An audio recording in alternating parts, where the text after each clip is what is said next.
Well, you know what? The shenanigans never stop. Hustles have always been around. If there's an opportune time to hustle somebody out of their money, best believe the opportunists will take that opportunity. Now, I say all that because I just recently saw a story about this woman. This happened recently. I just heard about this story and it broke my heart.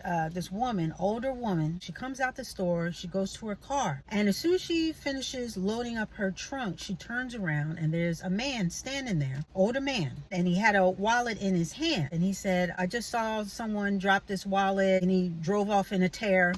And so while he's telling the woman this story, another man shows up. So now we got two men. He too is older. And he basically corroborates the story. He says, yeah, I saw that too. Dropped the wallet, was ranting and raving, and drove off. And so she politely says, okay, well, you should turn it into the store. Maybe they can contact him or whatever. And they said, well, let's look into it. So they open the wallet just a little bit, two men. And the one guy says, oh my goodness, it's $62,000. And so she's like, okay, we should turn this in. And he said, well, let's think about this. It may be better if we just split this three ways, because if we turn over the wallet, who knows where it may go, and we'll never see this again. So they get in her car, or she invites them in her car, and they drive off the parking lot so that they can, I'll say butter her up some more. They go over to a quieter spot, and they said, well, we should split this up. And just so that everything's fair, every one of us, between the three of us, every one of us should contribute some money to this so it can be split up evenly between the three of us. And of course, I'm listening to this, and I'm just, my eyes are closed at this point, but I'm listening. So anyway, long story short, she agrees. And so, they asked her, well, how much money do you have? I was like, bingo, bango, here we go. Her being trusting and her seeing the opportunity maybe, to come away with a couple of dollars. She took them to her bank, and she goes to the bank. And again, she doesn't know these people from a can of paint. She goes to the bank, and she goes into the bank and withdraws just about everything from her savings. I want to say it was about $11,000. Went back out to the car because one guy, I believe, went in with her and the other one sat in the car. Okay, so she comes back out to the car and she gives them the money. And not only did she give them the money, but she also gave them the jewelry off of her hands. She had some rings on her hands, and she just handed that over as well. And at this point, I think that's when they said, okay, well, we're going to get our portion together, and we're going to meet back here, and we'll divvy everything up, and everything's going to be cool. Now, I'm sure I don't need to tell you that they never showed up. They never came back. And after waiting for a little while, he then realized that, hey, they're not coming back. I've been had. And when I tell you how she was so wrought with guilt that she didn't even want to tell her daughter what had happened. She beat herself up about it, and she felt so bad that it was hard for her to sleep at night, and she just felt terrible. How could I have done that? And I think where everything stands right now, I think the police they're doing some type of investigation to try and find out who these people are. But as it stands, she is out of that money, as well as the jewelry that she handed over. She even shed a tear. That's how upset she was with herself, that she could allow that to happen to her. And again, maybe she thought that, here, I'm an older person, and, these are two older men. She probably didn't suspect, she didn't suspect anything, because they too were older people and of the same bracket, pretty much, age bracket. So, this must be on the up and up. There are a lot of people out there, and I've said this before, and I will say it again, even though I don't have to.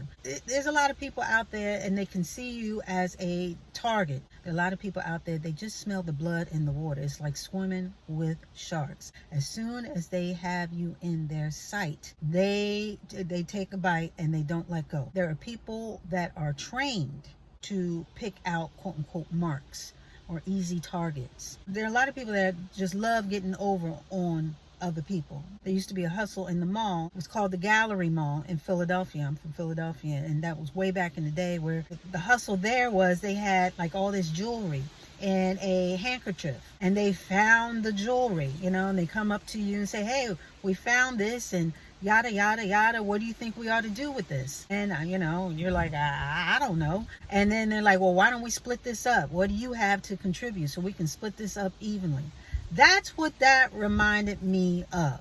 And I said to myself, wow, the game has not changed. Just some of the players have gotten a lot older. Instead of jewelry, it's money. Instead of this, is that. You know what I mean? But it's always a way to try and pick your pocket out here without having to put their hands in your pants. It's just so funny because a lot of these people think that they're really getting over, but they're not. All this evil doing and snake in the grass ways and split tongue personalities and all these liars, and they think they're getting away with something, but they're not. Psalms 37 touches on this. The Bible says in Psalms 37 verse 1 and 2, it says, do not fret because of those who are evil, or be envious of those who do wrong. For like the grass, they will soon wither. Like green plants, they will soon die away. And further on down in the text, in verse 5 and 6, it says to commit to the Lord and trust in the Lord. And he will make your righteous reward shine like the dawn, your vindication like the noonday sun. Verse 7 says to be still and wait patiently on him. And do not fret when people succeed in their ways, when they carry out their wicked schemes. Refrain from anger and do not turn to wrath. And again, do not fret because it leads only to evil. For those who are evil will be destroyed, but those who have hope will inherit the land. So again, that's Psalms 37, 1 through 9. So I say all that to say, all these slicksters and hucksters and hustle men and women scheming and playing with people's emotions, stealing and liars and cheaters and all this. Honey, your time is up. You think you may be getting away with it, but you're not. And all of those who have been scammed and feel like people are just getting away with everything and not being held accountable, trust me, God knows and God sees all. And he will make right for those who have been wronged. Okay, so trust in the Lord, lean not to your own understanding, trust that he is a God of justice, and you don't have to do evil for evil, none of that stuff, because God is already on the case. He said, step back, honey, I got this. So guess what? Let God handle it. You trust in him and he will turn those things around. So for all those who either are doing some type of hustle on somebody or have been hustled or feel some type of way because you think somebody got over on you and they're going to get away with it, God has something to say about that. Evil will not prosper because God is on the case. Yes, he is. And with that, we are going to put a button on it.